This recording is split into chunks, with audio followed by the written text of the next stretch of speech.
Okay. So later this year, in London, not far from where the Olympic Games have just taken place, a group of athletes will be coming together to compete in a very different competition, but one which is no less fierce and which also exemplifies the Olympic motto of higher, faster, stronger.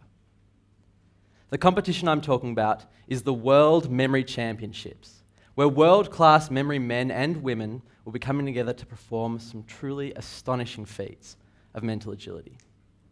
To offer up just a couple of examples, the world record for memorizing a deck of cards, 21.9 seconds.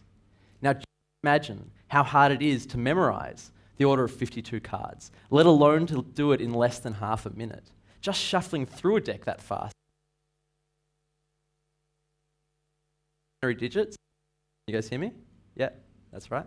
The world record for memorizing binary digits is a staggering 930 binary digits. That's 930 ones and zeros, memorized in only 5 minutes.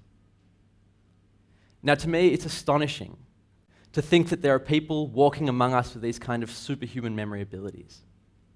But what's even more amazing, and to my mind much more exciting, is the thought that anyone can learn to do these things. That is to say that the competitors at the World Memory Championships, they don't have any kind of special abilities or innate talents. Rather, they all use a very small set of very simple techniques. And I know that anyone can learn to do these things because, as it happens, I'm a memory athlete. And I didn't have a good memory in school, as was said before, and if you don't believe me, you can just go ask my teachers. I'm sure they'll attest to this. And yet, last year, after only a few months of training, I competed in the Australian Memory Championships, and I came second after my coach, Tansel Ali, which is appropriate, I think. And after only a few months' practice, and I also set an Australian record for memorizing the order of 99 abstract shapes. Uh-oh.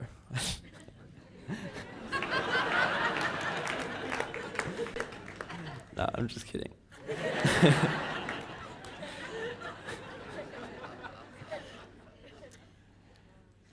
Now, when I tell people that I'm a memory athlete, the question I tend to get asked is this. Why? Why? Why on earth, in an age of smartphones, of Google, of Wikipedia, of ever-present internet access, why would I bother training my memory? And I really like this question. I really like this question because I think it goes right to the heart of the conception we have of memory and of the relationship that we think that it has to learning.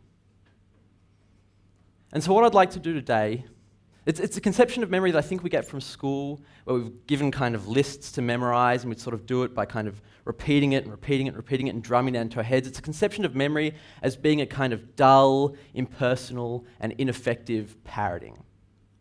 And so what I'd like to do today are two things. The first thing is to challenge and undermine that conception of memory, and offer up instead a vision of memory as something which is creative, which is personal, which is fun, and which is highly effective. And the second thing I'd like to do is, in light of this new conception of memory, I'd like to make a case. And the case that I'd like to make is that the art of memory represents a potential revolution in education, both in the obvious sense of the word and also because, as a matter of historical fact, we would be revolving back to these techniques. Because although the World Memory Championships is the most recent chapter in the history of the art of memory, like the Olympics, these techniques find their origins in ancient Greece. The ancient Greeks, in fact, the art of memory was practiced universally by thinkers of the ancient world, who recognized that creativity and focus and critical analysis was the kind of thing that could only happen in the minds of a well-trained mnemonist. Indeed, the relationship between memory and creativity is even enshrined in the mythology of the ancient Greeks.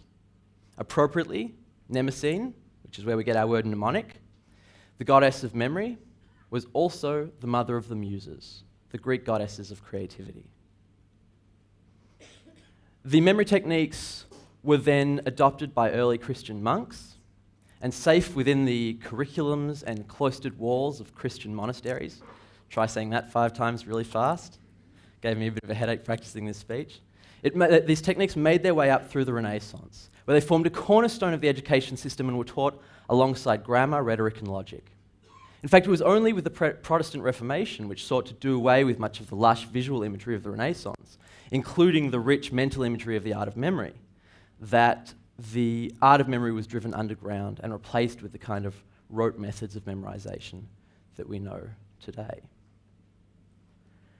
So, a quick glance at the history of memory, it becomes quite clear that these thinkers have had a conception of memory and a view of memory that is completely alien to those of us familiar only with sort of rote methods of learning. And I think the best way to kind of see why they cared about this stuff and why they saw value in these techniques is to actually do a bit of memorizing ourselves. So today, what I'd like to do, we're going to memorize the order of the planets. And this is a good case because it's something we all would have learned in school, and we probably would have learned in the traditional way of just kind of repeating and repeating and repeating and sort of held it in our heads right up until we were successfully tested on it, where we could kind of put it down along with our pencils. So what I'd like you all to do is close your eyes.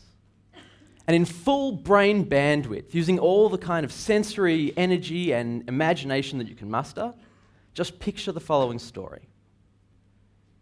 To begin with, picture the sun. A giant ball of incandescent plasma, bits of flame flying off, feel the warmth on your skin. And rotating around the sun is a thermometer. And as it goes around, because of the heat, it starts to rise. And as it rises, it makes that noise that kettles and thermometers make in cartoons, that whoop. And as it reaches the top, it explodes. And balls of mercury, which is, of course, the first planet in our solar system, tumble out across the spacescape. Next, a curtain opens in the fabric of space, and through steps Venus, the goddess of love. And in all of her beautiful, goddessly, naked glory, she strides across the spacescape and she picks up a ball of mercury, and using only the strength the goddess can muster, she hurls it high into the air. And the ball of mercury goes up and comes down, and with a crash, it lands in your backyard, which is, of course, Earth, the next planet in our solar system. At this point, your next-door neighbour comes out, and he's red-faced and angry, and he's wielding a pitchfork, and he's ready to go to war, and this is, of course, Mars, the next planet in the solar system and the god of war. Eager to keep the peace, along comes Jupiter, the giant, wearing shiny shoulder pauldrons and carrying a big shield and a big sword. And standing in stark contrast to his regal and godlike armour, he's wearing this really tacky tourist t-shirt. And emblazoned across the chest of his t-shirt are 3 letters, S, U, and N, which of course spells sun, but is also the letters for the next 3 planets in our solar system, Saturn, Uranus, and Neptune. And up on Jupiter's shoulder is sitting Mickey Mouse's best mate, the cartoon dog, Pluto. And of course, some of you may be thinking to yourself, hang on, Pluto's not a planet. Well, this is my memory story, so suck it up. Okay, so now everyone open your eyes. And I want you to see if you can offer up to yourselves the order of the planets. But I don't just want to see if you can do it forwards, I want you to see if you can do it backwards. Because it's one thing to know something well enough that you can go through it in the sequence it was presented to you. It's another thing altogether to know it well enough to go backwards. Now, if you can do this, and I suspect that most of you can, well done. You've just learnt in just over a minute a list which, had you tried to learn in the old-fashioned way of just repeating it to yourself, would have elicited groans of resentment from you, I'm sure, if I just said, all right, we're just going to repeat this and repeat this. And what's more, it would have taken you substantially longer. So using a technique that you've had previously no experience with, you've now outperformed yourselves using the rote learning methods that you spent 12 years perfecting at school. Now, how's that for an idea worth spreading? What's more, the experience is one that's fun. It's full of energy. And I imagine that each of you would have had very different mental stories if I were to ask you for particular details. Some of you would have maybe emphasized Venus in her nakedness. others, maybe other aspects. And in fact, if you'd come up with your own images for the planets, they would have been completely different once again. Now, a little practice with these techniques, and it becomes clear that these techniques can really transform our relationship to learning. So my coach was mentioned before, Tansel Ali. He used his techniques to teach himself 6 months of Chinese in only 3 weeks. Now, how would your relationship to learning change if all the things that you ever wanted to learn but never thought you could suddenly became possible? If you could learn a language in weeks instead of years. Now, given the criticisms that we level at our schools today, that they kill creativity, that based as they are on an industrial model, they are insensitive to the differences between our kids, the different interests and aptitudes, that they do nothing to inspire in our kids a love of learning, and very rarely even the capacity to learn. I think that it's time for the art of memory to make a return to our classrooms. And of course, learning is not just about memorizing. Of course it's not. It's about being able to retrieve information, to critically assess it, to analyze it, to synthesize it. But none of these things can occur unless you have that information at your fingertips and unless you can see how it fits into a bigger picture. And that can't be done unless that information is stored in your memory.